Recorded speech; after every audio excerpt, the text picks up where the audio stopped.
yi nga xamante moom dañ ko tuddee les maladies tropicales négligées loolu également lu am solo beneen bi buñ xoolee ci li nga xamante ni moom mooy bi ñu tubaab doon épidémiologie xool feebar bi profilam dinañ gis ne ci àdduna bi lu mat benn milliard ak genn wàll feebar yooyu dal na leen kon feebar la boo xamante ni mu ngi ci biir askan bi mais malheur buñ constaté tuuti également ci profil bi dinañ gis ne ci 1 milliard ak genn wàll bi muy dal ci àdduna bi boo jëlee téeméer ci genn wàll 1 milliard genn wàll bi juróom-ñeent fukki yëpp Afrique la nekk kon feebar bi ñun la gën a dal que yeneen dëkk yi loolu nag dafa la jàngat ko il faut que ñun ñëpp ñu boole ndoor suñ doole yi xàccandoor dóorandoor pour man fi jëlee feebar yooyu parce que loolu lu mën a nekk beneen bi nag mooy danañ ñëw comme wax nañ feebar yi dañ ñëw ci lan moo koy joxe feebar yi nag lu koy joxe lenn rek la mooy lu ñuy tuddee feebar la yoo xamante ni ñu ngi dal seen loxo jotu seen ginnaaw su fekkee ni ci wàllu onchocercose wala trachome problème ndox la parce que bu fekkee dëkk bi amoon ndox nga xamante xale yi sax duñ mën a sangu bay sëlëm seen kanam yi chaque jour balaa ñuy tëdd ak suñu yeewu geste bu ndaw boobu rek soo koy def dina la aar ci feebar yi mais soo bàyyee sa bët yi doo sëlmu mu continuer noonu laa si di continuer di jàpp xeef yi bu yàggee loolu mooy continuer di déformer xeef yi ba nga xam ne day ñëw di riis li nga xamante ni moom mooy peru bët bi bu fekkee ne aussi onchocercose aussi même chose bu fekkee day faral di am hygiène boobu di sangu wala amoo ndox boo xamante ni ndox bu doy la boo xamante ni ci mën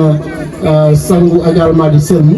loolu mën na indi li nga xamante ni moom mooy li ngay tuddee les maladies tropicales négligées beneen bi aussi mooy feebar la boo xamante ni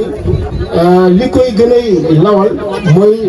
dëkk bu nga xam ne li ñuy dëkkee mooy promiscuité bi jegeante beeg yooyu benn nit ñu néeg ñu mat ay juróomi nit ci fanaan ak yooyu tànc la bokk yooyu loolu aussi day continuer di favoriser li nga xamante ni moom mooy feebar yooyu. beneen bi aussi gis nañ ne buñ ko doon xool moom lañ ci jëlee mooy feebar yoo xamante booy koy wër en général da ngay dem ba fii dernier kilomètre bi gouvernement bi fi mu yem donc dëkk yi gën a ruqi-ruqaan yi xamante ni ndox du fay am courant du am ainsi de suite mais gis nañ ne Sénégal loolu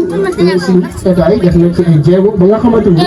daanaka dëkk yëpp léegi am na forage wala aussi am na fontaine boo xamante ni mu ngi fa donc problème ndox bi nekk du problème li des rek mooy yee nit ñi pour ñu am comportement boo xamante ni dañu réglé wàllu hygiène assainissement ci dëkk bi su ko defee dañ ci mën a jëlee li nga xamante moom mooy feebar yi nga xam moom la tuddee les maladies tropicales négligées te lu mën a nekk la li nga xamante ni nag mooy défi boo xoolee feebar boo gis danañ teg benn plan boo xamante dañ ko jéem a xeex boo jëlee MTN yi amoon na ñaari plan yu sud yoo xamante moom la adduna bi wala OMS tëraloon bu ci njëkk mooy teeloon na plan boo xamante ni ci fukki at ak juróom la ko laloon ñu koy tuddee les OMD objectif du millénium pour le développement boobu tëgg nañ ko dawal ci 15 fukki at ak juróom mu joxe ay résultats yu baax a baax bi mu paree nag depuis 2021 ñu tëggaat beneen plan boo xamal ma ñu tuddee les ODD objectifs pour le développement durable boobu aussi dafa commencé 2021 jëm 2030 ci loolu su fekkee li ci visé mooy ñun ñëpp suñ boolee suñ doole ak partenaires yi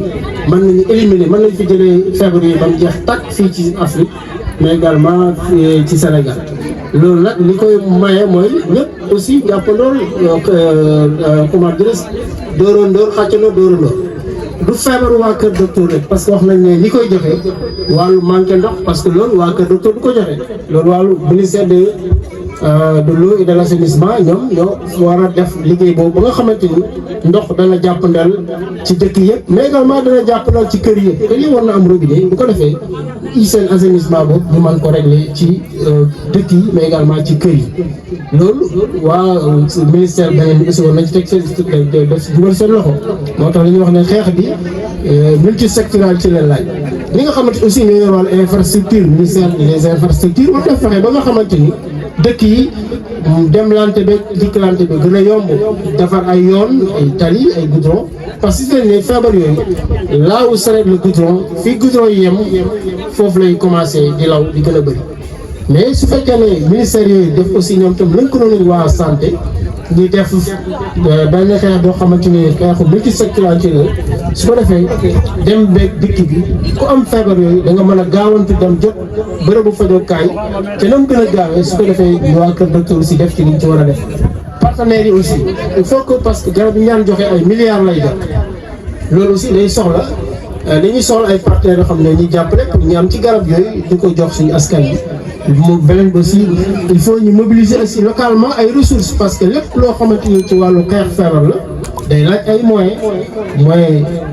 ressources humaines ak financières ci wàllu